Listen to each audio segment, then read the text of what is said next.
Support for this show, Politics Done Right, comes from politicsdoneright.com, publishers of How to Make America Utopia, Take Away the Economy from Those Who Rigged It, As I See It, Class Warfare, The Only Resort to Right-Wing Doom, It's Worth It, How to Talk to Your Right-Wing Relatives, Friends, and Neighbors, and other books written by Egberto, Willies. Welcome to another edition of Politics Done Right. I'm honored today to have Harvey Wasserman, also known as Sluggo. He's an American journalist, author, democracy activist, and advocate for renewable energy. He has been a strategist and organizer in the anti-nuclear movement in the United States since 1973 and in the election protection movement since 2004. Harvey, welcome to Politics Done Right. How are you doing today, my dear brother? An honor to be with you, Egberto. You're great. Well, anyway, my friend, first of all, how are you doing with the fires? I understand you are between two major fires. Yes, about a mile and a half from the Palisades fire and about 3 miles from the Eaton fire, both of which are threatening. I never thought I'd say this, but thank goodness for the 405, this massive freeway has actually been serving as a fire break, which has protected us, actually. But we have been in danger. It's been a very hair-raising week, but so far we're okay. Well, one of the reasons we wanted to talk today, it has to do with a nuclear plant in that vicinity in your area. Tell me a little bit about that. The Diablo Canyon atomic reactors are 40 plus years old. They're about 4 hours north of here. There was a deal signed in 2018 to shut them down. And Gavin Newsom signed that deal, but in 2022, he rescinded it. And as a result, the entire Los Angeles region is in danger of a major radiation release, as happened at Chernobyl and at Fukushima. And so, the unpreparedness that people are talking about in this situation with these fires is multiplied 1,000 times by the unpreparedness for dealing with a radioactive cloud coming down from San Luis Obispo. So nobody wants to talk about it. But Egberto, you're the only one brave enough to have me on and to deal with this issue. We do not need the power from those reactors. They are expensive. They are surrounded by earthquake faults. They're embrittled. They need to shut. And as I say, a phase-out plan was adopted in 2018, but the governor, Gavin Newsom, has reneged on it. We need to shut those reactors. I want to say also, Egberto, it's now indicating being indicated from various sources that at least one of the fires here in LA may have been caused by power lines from Southern California Edison. And this is reminiscent of the fires in Northern California in 2018 that burned so much forest land and that wiped out the town of Paradise, among others, and killed 80 people. So what we're seeing here may be deja vu all over again from power lines from central generators that are not manageable. And we need a new paradigm here. If these houses in LA had been covered with solar panels, as we've been advocating for so many years, and had microgrids instead of large utility grids, these fires would not have happened. I can guarantee you right now, if these houses had been solarized, if there was a microgrids in place, LA would not have burned. And, you know what? A few Politics Done Rights ago, I started to mention about how homes are built here, etc., not having metal roofs, not having solar roofs, etc., which are inherently protection against all these embers that are falling on roofs and causing fires. One of the things that I think at issue here with you is, they never did what was necessary to rebuild up in North, to build correctly or rebuild correctly in Northern California. One of your expectations is as they rebuild here in Southern California, that they pass rules or they pass laws and policies to not only talk about microgrids where we're not dependent on lines that go through the forest, but areas that can generate power locally, correct? Absolutely. It's 100% right. Our electric bills would disappear, basically, and the danger to the public would disappear. We could control our own power. And that's the issue, because the utility companies don't want to give up their control of our power supply, and the politicians don't want to talk about it. And what Gavin Newsom did to us at that Diablo Canyon is a stab in the back. And, we have seen that these reactors can blow up. And we have also seen that these microgrids with solar panels can completely change the paradigm and give us the kind of cheap, renewable, clean, reliable energy, that we have to have. I mean, this whole argument, well, solar is no good because the sun goes down at night, has now been done away with because of the huge improvements in battery technologies. We're on the brink of switching from lithium to sodium in terms of housing batteries, which is an order of magnitude cheaper. And we have the reliability, we have the technology, and they don't want to hear about it. It's mind-boggling to me. Actually, let me just say, it's not mind-boggling at all, really, my friend. What happens is that when you're under an oligarchy and folks want to amortize all that they've spent already, and folks want to ensure that they can maintain their power. This is what happens. What's best for Americans are not necessarily what's best for corporations. Right. And I love, by the way, how Trump is yelling at windmills when the number one source of electricity from renewable sources in Texas is the huge numbers of windmills and wind turbines in Texas. You get a very substantial percentage of your electricity in Texas from wind turbines.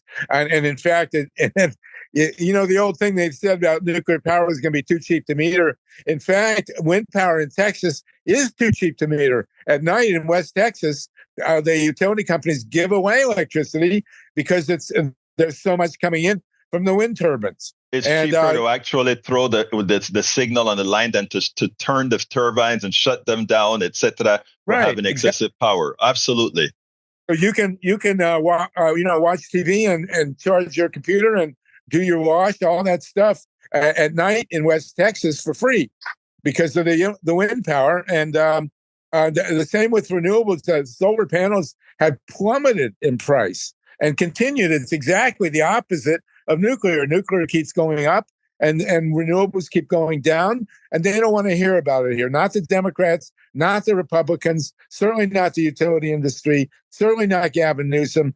If they're going to rebuild Los Angeles, every building that's put back up in Los Angeles needs to have solar panels on it. And we need to have microgrids. And they don't want to hear about it because the corporate power, as you say, is too vested in central generated fossil nuclear electricity. Well, let me tell you, coming on to programs like this is what we have to do, not just this time, but it has to be done over and over, program over program, etc. It's not going to be done by those who are advertising fossil fuel. It's not going to be done by those who are being paid for by the utility companies. It's going to be done by people like you, Harvey Wasserman. So you keep up doing the important work that you're doing. So give me a closer. Well, listen, we have got to rebuild Los Angeles totally solar. The Olympics are coming in 28. We want Los Angeles totally solarized by the coming of the Olympics. These fires would not have happened if we had solar panels on the roofs and microgrids carrying our electricity. We're now seeing that Edison here repeated the horrible history of PG&E in Northern California when they burned down the forest, killed 80 people, and burned those towns. We've seen it again now in Los Angeles. How much more do we have to see, Egberto, before we use the technology that we have to give us cheap or even free electricity and save our planet? Harvey Wasserman, a.k.a. Sluggo, an American journalist, author, democracy activist, and advocate for renewable energy. Thank you so kindly for having been on Politics Done Right. Thank you. Welcome to another edition of Politics Done Right. My name is Willies, your host. Today, we are honored to have Jamie Miller. Who's Jamie Miller? Jamie Miller is a seasoned political consultant and former executive director of the Republican Party of Florida. Yeah, that Florida. And he's been engaged with thousands of politicians, so he knows his territory very well. One of the reasons I wanted to have Jamie is, as you guys know, what we believe in here. You have to have that dialogue, and people must be aware of where people stands, where their true beliefs are, what they intend to do for you, or what I always say as well, to you. Jamie, thank you so kindly for being here on Politics Done Right.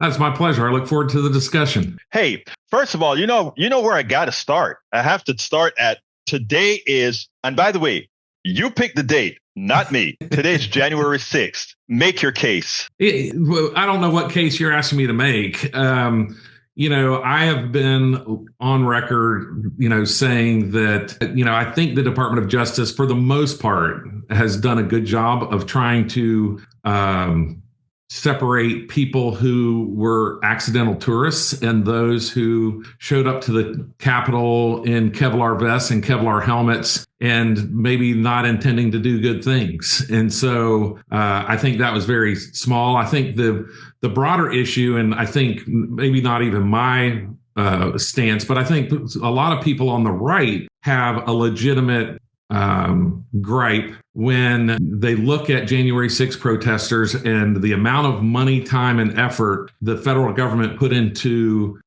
finding them, prosecuting them, and putting and having them in jail, some without much of a chance to face their accusers. And then you compare that to the more than 5,000 Black Lives Matter protests, of which 10%, and that's the kind of the mainstream media's claim, is like only 10% of Black Lives Matter protests were turned violent. Well, that was more than 500 protests that turned violent. And to be violent, people either, were arrested, buildings were damaged, on fire, or individuals were hurt. And so at one point during Black Lives Matter, which, spanned a couple of weeks, not just one day for 4 or 5 hours, we had about 100 American cities simultaneously on fire. And so I think the criticism is that, and I don't know that it's wrong that January 6th protesters had this hard look at them, and if they need to be in jail, they should be in jail. I've always said that, I've said on conservative shows, that if you were inside the Capitol that day, it was a secure building, and you knew you had to go through metal detectors to get in that building. So if you didn't go through a metal detector, you knew you didn't belong there. So, what were there FBI assets on the ground? Yes, that's, one of the huge conspiracy theories that proved to be correct. I mean, the FBI came out within the last few weeks and said that there were 30 assets on the ground in that crowd. And so now, who were they and what did they instigate? Who knows? And I don't want to play all the way into conspiracy theories, but I think where the right has a legitimate concern is it seems as though that January 6th protesters were not treated equally under the law when you compare it to the Black Lives Matter protests, that the ones that turned violent. Notice that I didn't interrupt you, and I made you go ahead and present the case as you did. First of all, I do want to start with the FBI assets. The FBI assets that you speak about it's really a non-issue.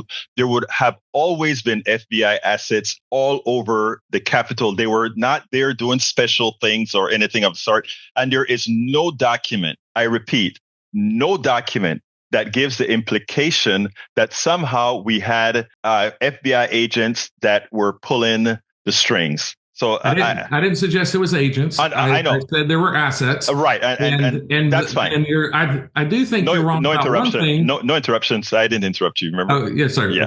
Okay.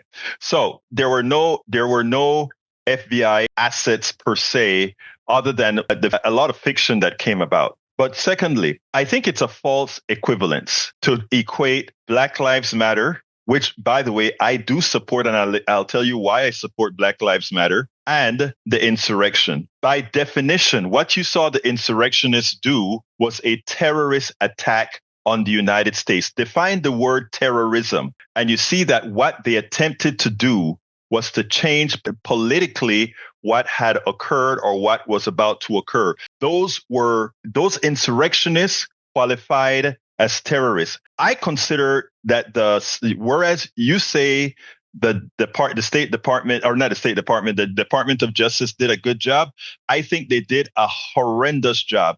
I think they should have locked up Donald Trump immediately as the person who instigated an insurrection against the United States, a potential coup. And I also think not only should they have locked him up, but they should have gotten all those folks that they could have rounded up with AK-47s and all the guns that they had. Every single one of those people should have been arrested on the spot. And that wasn't done. If those were Black Lives Matter people with AK-47s, AR-15s, etc., they wouldn't have seen the day of light. And I'm speaking as a person who understands, as a person of color who knows that there are two different justice systems here. I don't play the card, but there are two different justice systems. You could not have had BLM folks with AR-15s, with AK-47s walking the streets of DC and not been arrested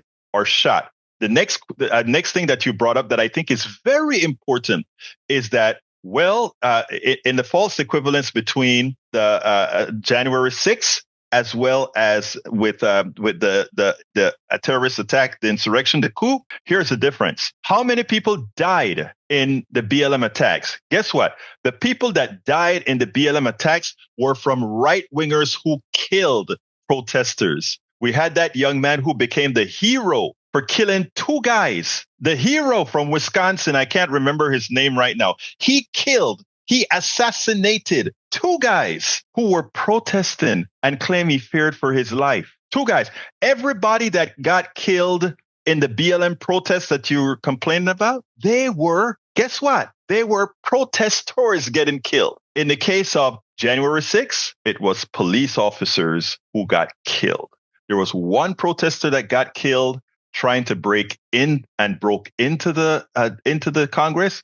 No more, no less. So, I think it's a false equivalence, but please respond, my dear brother. No, and I appreciate your comments, and I apologize for interrupting. You and I are going to disagree. I always say there's 360 degrees. Yes. There's 360 degrees of viewing an elephant, and one of us is looking at the trunk and the other the tail.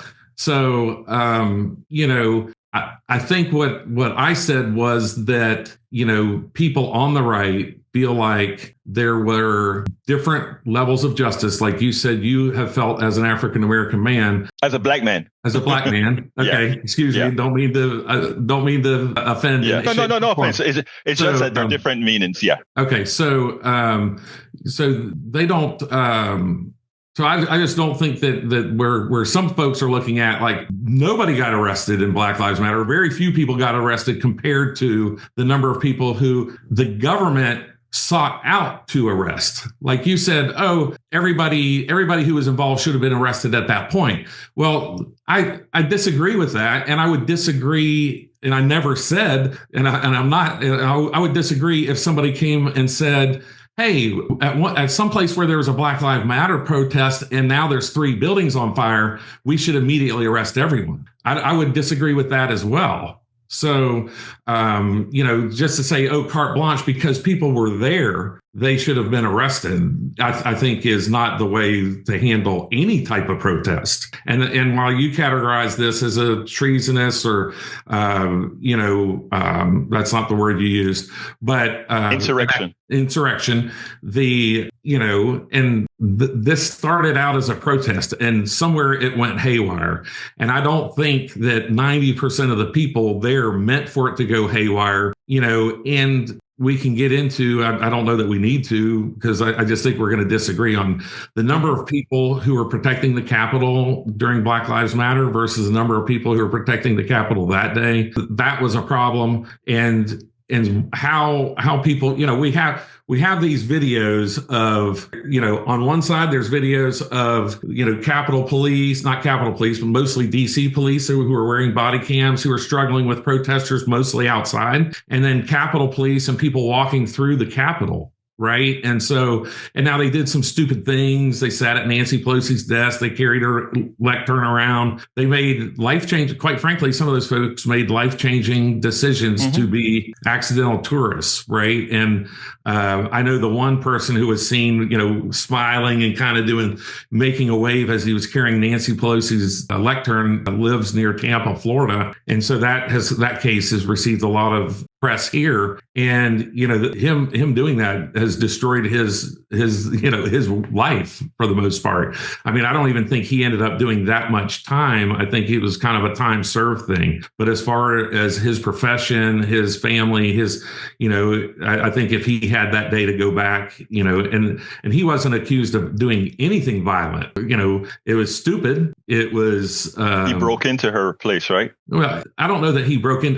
My understanding was that this lectern was kind of held in kind of a secret staircase, right? But who cares, right? We can get into particulars and argue about that. I don't know that helps either one of us or helps your show. But the truth of the matter is, and I agreed to this at the beginning, I would assume that nearly everyone in that crowd knew that that's, number one, a secure building. Number two, you walk through metal detectors to get into it. And if you didn't do those two things, you didn't belong there. Or that you have a badge that allows you there, right? And so, so even the accidental tourist, if you want to call some of these folks that, and I think there are some of those folks who ended up being that, they weren't at the front end of breaking a window or breaking a door.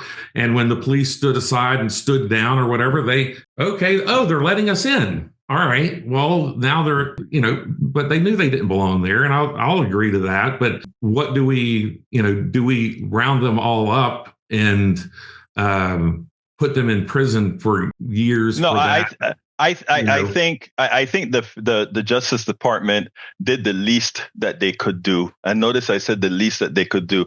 I would have rounded up a lot more than what's rounded up. Of course, I would have done a lot more because I saw on TV, I saw a lot more than 1,000 violent people breaking windows and terrorizing the building with my own eyes. And by the way, you are right that BLM had a lot of property destruction, etc. BLM was a riot, and you're correct. It was a riot, and there are some people, in fact, here in Houston, a lot of folks went to jail as they did the BLM riots here. And I've always said, when I protest with the knowledge that I may be arrested and I would pay the price for whatever wrong that I did. What I find too often on the right is many on the right, I'm not talking about you now, but many on the right want to be exempted. They think they have free will to do things without penalty. Now they expect to get a pardon from Donald Trump after having done wrong. But I think that's enough on January 6th. Let's talk some other issues. I brought that up because it's January 6th and, all of that. But let me ask you. It's a great way to get warmed up. It's a great way to get warmed up. And but just let me say, my dear brother, I think a lot of times, yes, we look through the lens of our ideologies a lot of times, but there are certain things I feel should be considered absolute. And I think if we had a reversal, for a long time, the right has tried to claim the mantra of the flag and the rule of law and all these other issues. And it turns out that the one time it was supposed to be practiced, they allowed somebody like a Donald Trump, somebody that I have no respect for at all. I'm sorry, but my president is now a convicted felon. My president is now, in my opinion, a very evil person that has harmed a lot of people. But that's beside the point. Let's talk policy. You're a Republican out of Florida. And DeSantis has been the governor. Actually, he won by, I think, the largest percentage of votes in modern history. Yeah. In modern history, right? So he's a very well-liked governor in Florida. And let me tell you something interesting. I have listeners that are Republicans of my program, and a Florida resident just wrote me and said, I am a registered Republican. She wants to let me know she's a registered Republican who also voted for DeSantis, would never vote for Trump, would never vote for many of her Republican Party folks because of where Trump has taken them, why she has taken solace with with Democrats. But as she said, she's a Republican and she wants me to know she's a Republican. What are your thoughts on what kind of Republican are you? I think both parties are struggling with their identity. To specifically answer your question, I consider myself, for lack of a better term, a legacy Republican. You can probably see behind me a picture of Ronald Reagan. I've got a picture of me and Donald Trump. So I've been involved with Republican politics a very long time. And Donald Trump has 4 years as president, and then there will be other Democrat and Republican presidents after him. So I've been a Republican prior to Donald Trump. I'll be Donald Trump's presidency, I'll be a Republican, likely Republican after his presidency. So that's who I consider myself. And I think there's a lot of people, I hear what your listener says, and I don't disagree with it. Donald Trump. You don't. Donald Trump won the presidency in a major way, but again, you could look at it if you want to look at it from half glass full or whatever. He again didn't have that many coattails. Yes, Ohio, Pennsylvania, U.S. Senate, but that's it, pretty much. Yeah, that was it, right? Yeah. So you look at the congressional seats, Republicans lost congressional seats while a president won. That's abnormal, right? That's not normally the case. And there were probably at least 3 other Senate seats. Arizona, you could argue that the candidate was bad there. Nevada, that was a winnable race. Mm-hmm. Michigan, winnable race. So at least those other 2 were winnable races. I don't have them all in front of me or memorized, but certainly Wisconsin, winnable race. So it's a...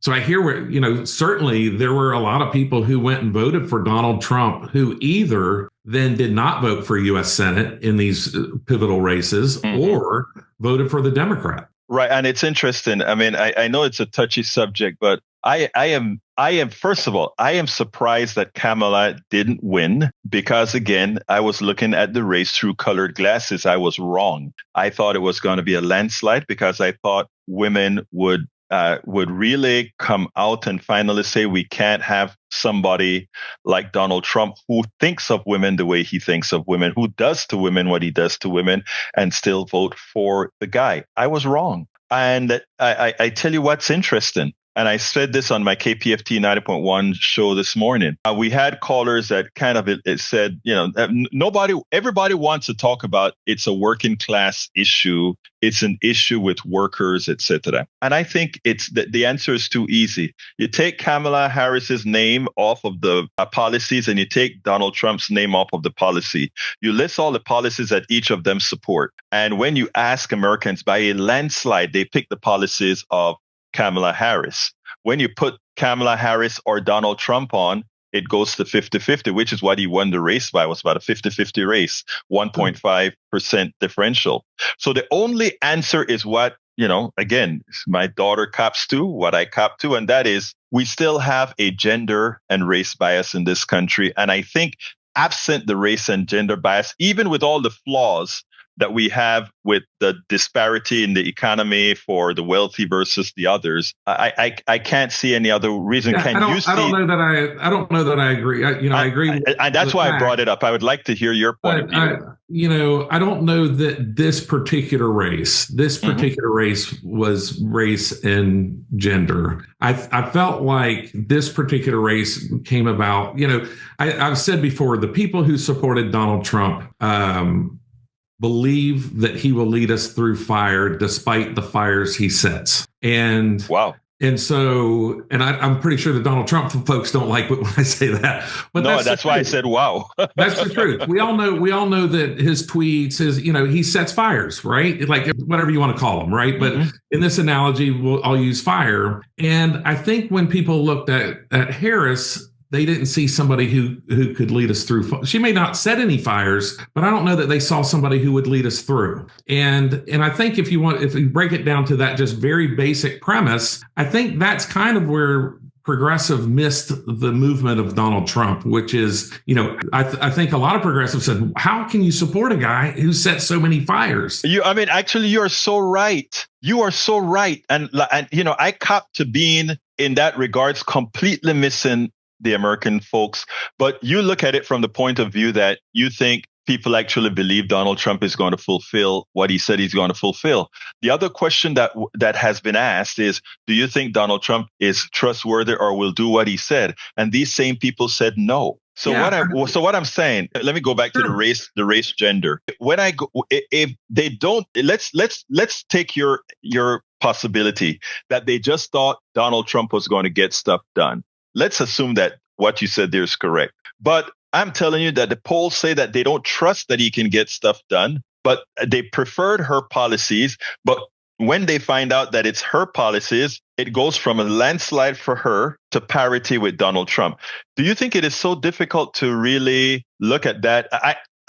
It's hard, I know, for a lot of folks to just turn around and say this has to do with race and gender. I know that. But I so wish that people would, for once, look and say, well, you know what? A lot of those women just couldn't see themselves, specifically white women, couldn't see themselves voting in this Black Asian woman because of our innate and carnal prejudices. Well, the one group of people that moved towards Harris from Biden were college-educated white women. Yes, exactly. College-educated white women. And so, when you start breaking down, but then you have, I always use the Georgia stat of Black men who voted for 10% for Donald Trump in 2020, but 23% for Donald Trump in 2024. I mean, that's more than double of Black men who switched from voting for a Democrat to a Republican. So, it begs the question to me, is that, or do you think that demographic, Black men, didn't want to vote for a Black woman? I am glad you brought that up. Because that is a legitimate statement that you just made there. It wasn't a statement, it was a question. No. But what I mean, it's a legitimate point that you brought up. And I think it has to be answered honestly. And what you find is, first of all, it's not the 24% based on the stats as people say. That transfer didn't go from 10 to 20 something percent. It was a little bit less. It was quite a bit less than that. But there was specific to Georgia. Yeah, there was a move. You're correct. There was a move.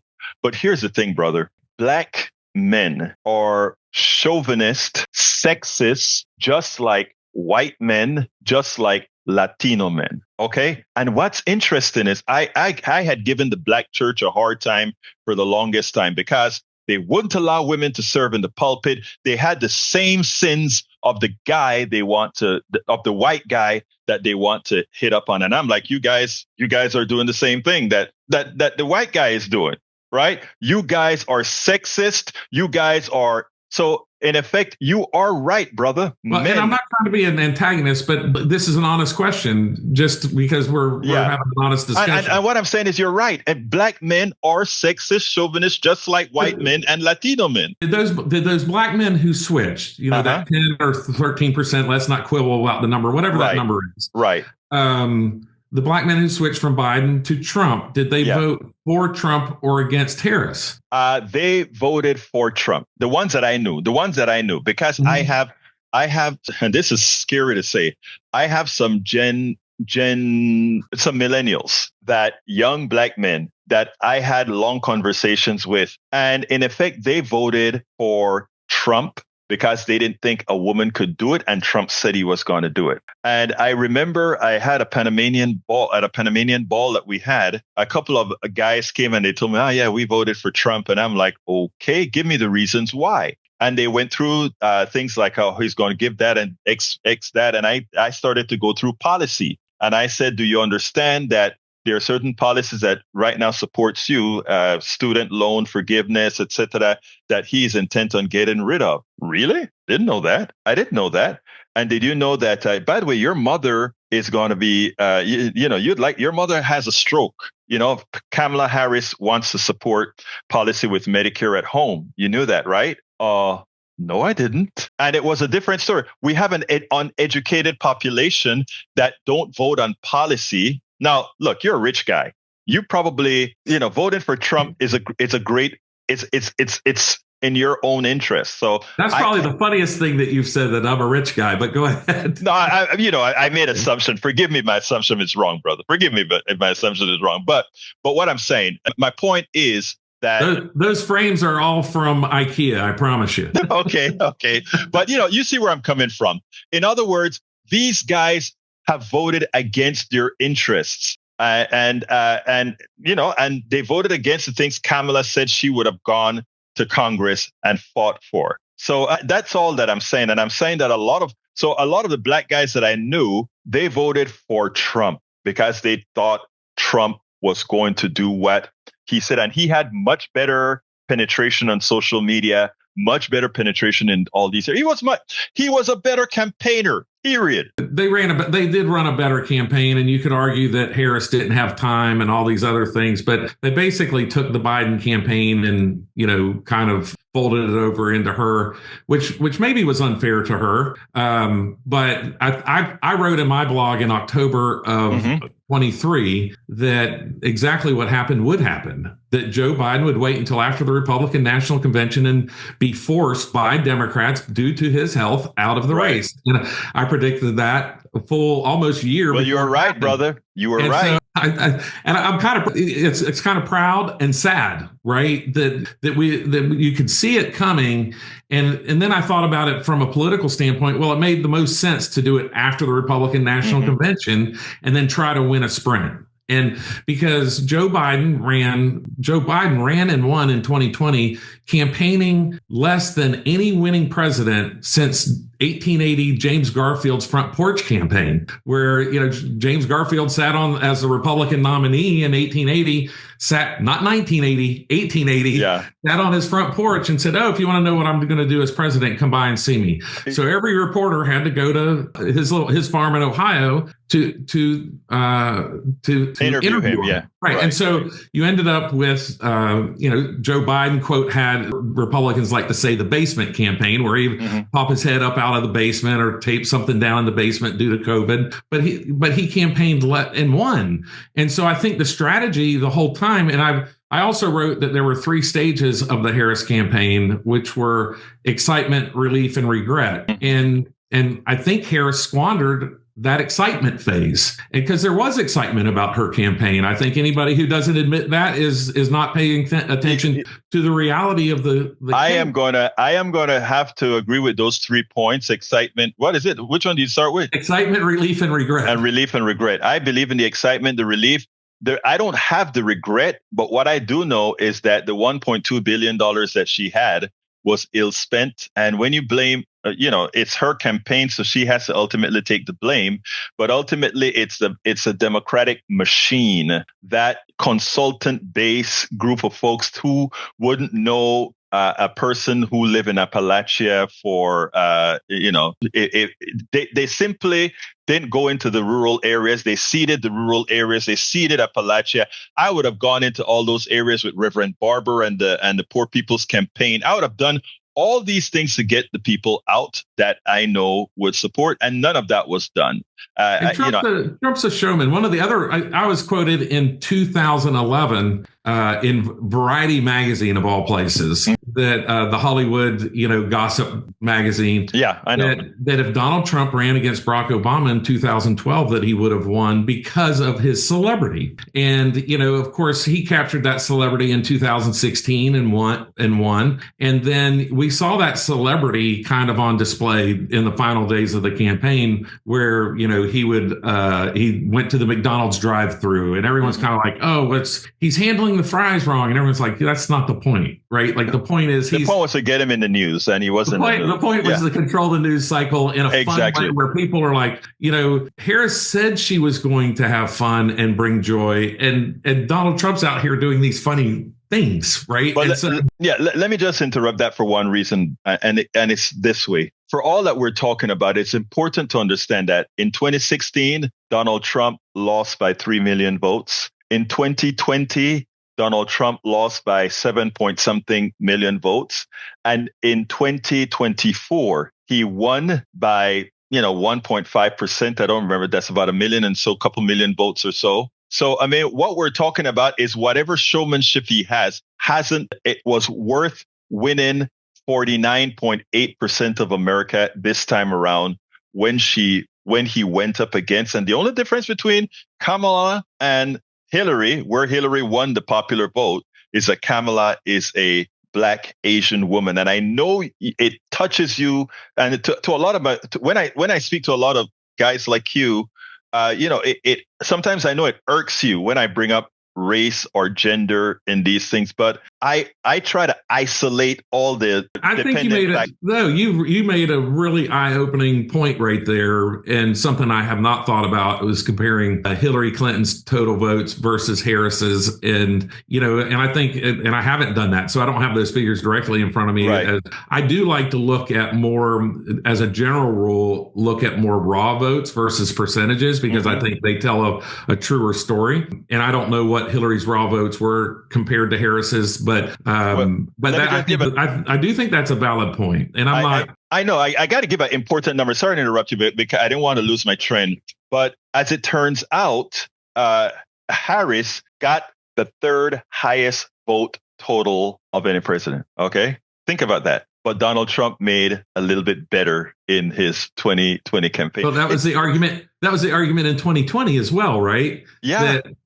Trump's like, I have the most votes of any sitting president. Well, the other guy got more votes. No. Look, trust me, I am not disputing Donald Trump's win at all. Donald Trump won this. And you know what? The truth of the matter is, it's fine. Those people who chose Donald Trump, it is important for them to live through what Donald Trump is going to mean for this country. I am an immigrant, and I understand how the rest of the world sees America after a real election of Donald Trump. In 2016, they said, well, those Americans have this constitutional stuff. The people really did the right thing, but they have that constitutional aberration that gave this guy the presidency. The same thing that happened to Bush in 2000. We don't have an excuse now. We elected him by popular vote and electoral college this time, and the rest of the world sees it. And I know I'm listening to you, and you're an articulate person. You're a smart person. And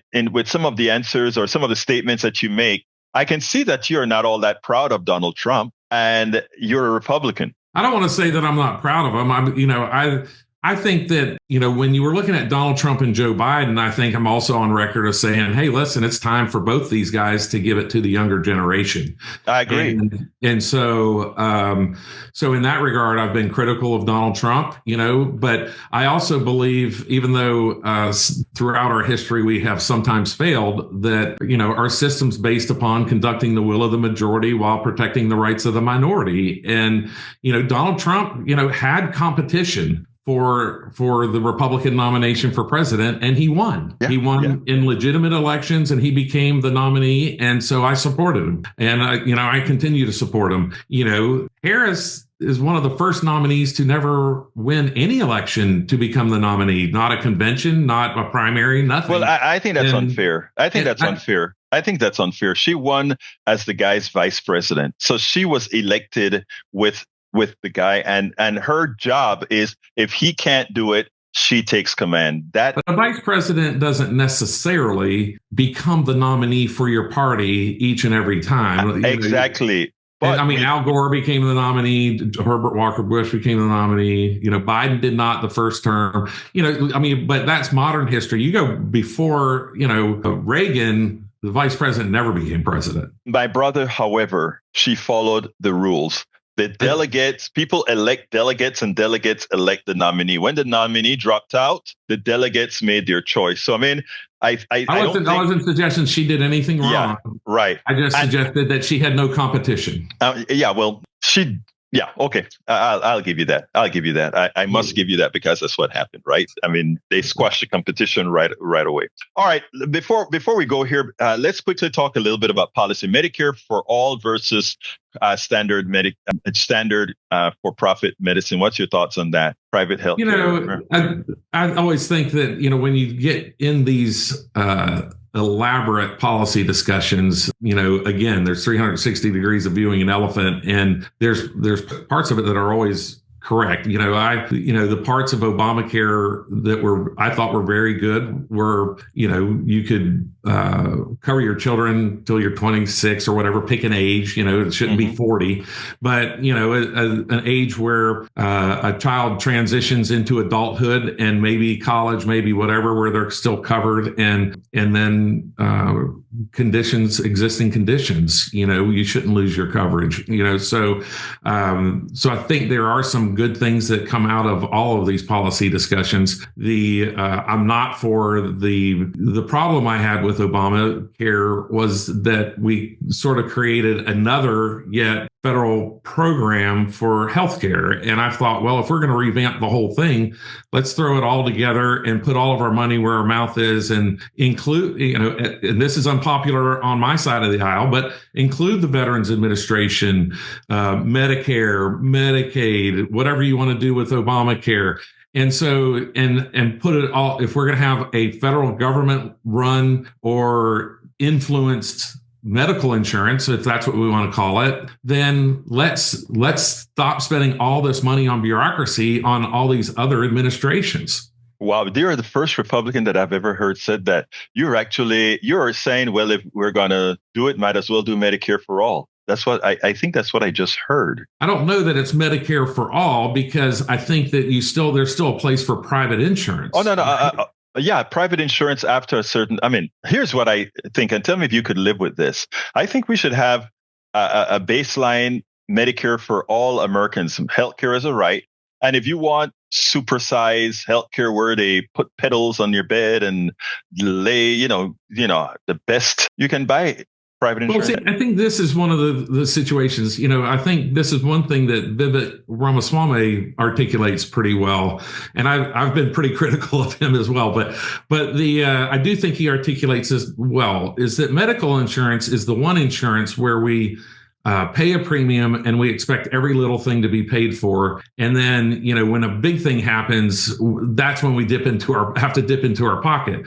Where when we buy, home insurance, for instance, hey, listen, I lost some shingles on my roof during the hurricane. You put it on yourself, yeah. I put it on myself. But if I lose the whole damn roof, then the insurance comes and pays for it, right? So I think there are ways that we are looking at it wrong, and can look at it differently. I do know that when you look at places that have government-run healthcare, and that is the predominant healthcare, it is not as good as our system, and they are not coming up with the innovations. And we assume that if we're going to do these government-run healthcare, that the innovations will continue to grow, continue to be successful, and they will not. And that's one of the major problems I have. For instance, and this is, from 1900 to 1950, medical knowledge doubled, and it took until about 1980 for it to double again. Today, medical knowledge, whether it's a new drug, a new procedure, a new patent, it's doubling every 73 days.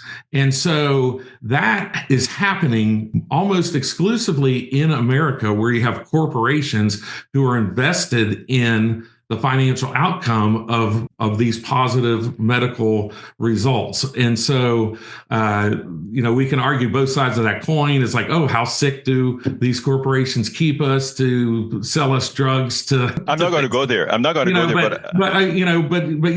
Hopefully that to me is one of the major reasons, because if you take the corporate level out of it, government is not innovative. Government does things the way it has done and will continue to do things the way it has been done for years and years. And so you need that private industry involved in medicine to keep innovations growing. Jamie, we're kind of running out of time, but I want to ask you a question, because I based on the premise that you give, your answer would be right. But the premise that corporations are the innovative factor in healthcare, I think is easily disproven, in that most of healthcare discoveries don't occur in the private sector's lab. They don't take a stock-owned company don't take major risks unless they think that risk is going to pay off. So our college and universities who get grants from the NIH and all these other places, they generally develop the precursors to just about every drug that we have. And only when that drug seems to have viability does the corporation step in. And at that point, they give the university a few bucks and then patent the stuff. You can look that up after the show. But I mean, that is my big problem. The big problem is you and I pay for these drugs development, their discoveries, and then the corporations take them up using the technology that we paid for as taxpayers, and then say, hey, look at this great thing that we created, and we then sell it at a very high price. That's the issue that I have. If we want to talk about innovation in the private sector doesn't do a whole lot of innovating. The private sector do a lot of copying. I mean, if you take a look at, and by the way, I believe in having private sectors. I believe in the private sector, but let's look at Ramaswamy or Elon Musk. They haven't invented or created anything. They're the ones who get the monies and enrich themselves from those creations. But the creators, the innovators, those are the people who, like myself, I'm an engineer by trade. We are the ones that create things and we get a salary. And maybe we'll get a bonus, but we are the creators and the innovators. They are the capitalists. That's all they do. They move monies around. Ramaswamy and these clowns have no time to be innovating. They're running around the place talking. So, I mean, that's the one thing that I wish we would get out of our psyche, that somehow billionaires and capitalists are innovators.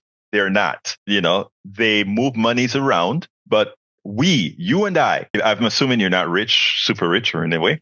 You and I are the innovators in America, not these rich guys. I'm probably just like you. I have a house and a 401k. Okay, good. but you get what I'm saying. My financial advisor, I don't have a financial advisor on speed dial. My financial advisor is me. But anyhow, but here's what I'm saying, Jamie. I would like, and I think this is where Republicans and Democrats, working class, middle class Republicans and Democrats can get together and realize that both sides are being played by these billionaires, because we are the ones that innovate, but they are the ones who profit. But look, I just enjoyed speaking to you so much that time kind of caught up on me. So I'm going to ask you to tell me whatever the hell you want to tell me to close out that you want my audience to know before we close this baby down. Hey, well, I appreciate the discussion and holding my feet to the fire on so many issues. So that was great. Thank you. And, and I appreciate the discussion. I think this is the way our country needs to move forward. I think the extremes on both sides have been a little more of the tail wagging the dog rather than when I came along, Newt Gingrich and Bill Clinton were passing a balanced budget, and we haven't had that in a very long time. People can follow me on Reasonable Arguments at Substack or YouTube, or at RepJam, RepJam, on just about any other social media. Well, I'll make sure to have all your information in the blog that will accompany this discussion. And I want to, first of all, thank you, Jamie, for coming on this platform to discuss, the things that you believe in. And I hope to have you again sometimes. We've been speaking to Jamie Miller, a seasoned political consultant and former executive director of the Republican Party of Florida. Thank you so kindly for having been on Politics Done Right. It's my pleasure. Thank you. I want to touch on something that Jack talked about, capitalism, because there are some people who complain a lot when I make commentary on capitalism as if I am un-American in saying this system has not worked for most, because again, it's a set of facades. I want to be very, very clear to all of those who email me and accuse me of being un-American. I am as red-blooded as American now as you are. This is a country where a lot of people came in and form about. Now, that doesn't, and let me also state about capitalism. I am 100% pro-democracy and 100% pro-free enterprise. Free enterprise meaning everybody has the freedom to create their own business enterprise, to make income, make profits. I am for all of that. What the lie that has been told to us since our inception is that there was some relationship between this, a type of economic system called capitalism, and we, from Nancy Pelosi to everybody else, tries to equate that to freedom, tries to equate that to democracy, and try to equate that to being free. It is completely false. If you listen to what Jack had to say about how things work. How when capital comes in or when the industry comes in, they take advantage. All of that is true and by design, and they're doing what they're supposed to do. Milton Friedman, the second god of capitalism, pointed out that the sole purpose of the executives in corporations is to maximize shareholder value. It says nothing about environment. It says nothing about humanity. It says nothing about illness. It says nothing about healthcare. It says nothing about any of these things. So capitalism as a model must do, the executives who execute that model must do everything to maximize shareholder value. And what are shareholders? Shareholders are the people who own pieces of any business enterprise. And that business, in other words, if I own a share, I own a piece of that business, and the executors of that business, their responsibility is to make me a profit however they need to. What that means is by design, every business defaults into a monopoly. Because if I want to maximize my business, the goal is to make sure my competition disappears, because that's how I get maximal profits. That is by design. You can go to business school and they will try to give you all kinds of fancy words to tell you the same. I have a series coming out called with Patrick Lovell talks about the billionaire and how they took $71 trillion out of our economy. What we want is, as opposed to capitalism being on the top of the tree, we want free enterprise being at the top of the tree. For people who want to execute capitalism, that can be one thread in that series, in that tree. But don't be fooled. All the income inequality and wealth disparity that we are seeing here, it's not an accident. It's by design. It's a mathematical formula that governs capitalism. And the results is everything you heard Brother Jack Van Beber articulate, and that you hear everybody who complains about our economic system says. It is nothing more. It is nothing more than antiseptic slavery, because there are a whole bunch of people, there's a small number of people who buy up pieces of companies' property who's executed by the workers, okay? And the workers themselves, whenever you hear somebody say, my money worked for me, the shareholders' money is working for them, what they mean is that they have the little peon slaves doing the jobs that earns them a profit. Support for this show, Politics Done Right, comes from politicsdoneright.com, publishers of How to Make America Utopia, Take Away the Economy from Those Who Rigged It, As I See It, Class Warfare, The Only Resort to Right-Wing Doom, It's Worth It, How to Talk to Your Right-Wing Relatives, Friends, and Neighbors, and other books written by Egberto, Willies.